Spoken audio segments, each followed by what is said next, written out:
राज्यात ऑगस्ट आणि सप्टेंबरच्या अतिवृष्टीमुळे 30 जिल्ह्यात मोठं नुकसान झालंय। राज्यातील 17,85,714 हेक्टर क्षेत्र बाधित झालंय अशी माहिती कृषी मंत्री दत्तात्रय भरणे यांनी दिली आहे।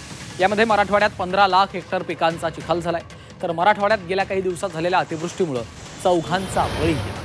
ऑगस्ट महिन्यात झालेल्या अतिवृष्टीनंतर काही जिल्ह्यातले पंचनामे पूर्ण होऊन शेतकऱ्यांना नुकसान भरपाई देण्यात आली असून उर्वरित क्षेत्राच्या पंचनाम्याचं काम युद्धपातळीवर सुरू असल्याचं भरणे यांनी सांगितलेलं आहे। तर सर्वाधिक बाधित जिल्हे कोणते आहेत पाहूया। नांदेडमध्ये 7,28,049 हेक्टरचं नुकसान झालेलं आहे। धाराशिवमध्ये 1,57,610 हेक्टरचं नुकसान, अकोल्यामध्ये 1,77,466 हेक्टर, सोलापुरात 47,266, बुलढाण्यामध्ये 89,782 हेक्टरचं नुकसान।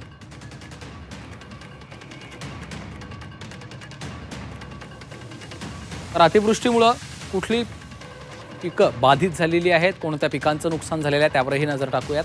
सोयाबीन, मका, कापूस, उडीद, तूर, मूग।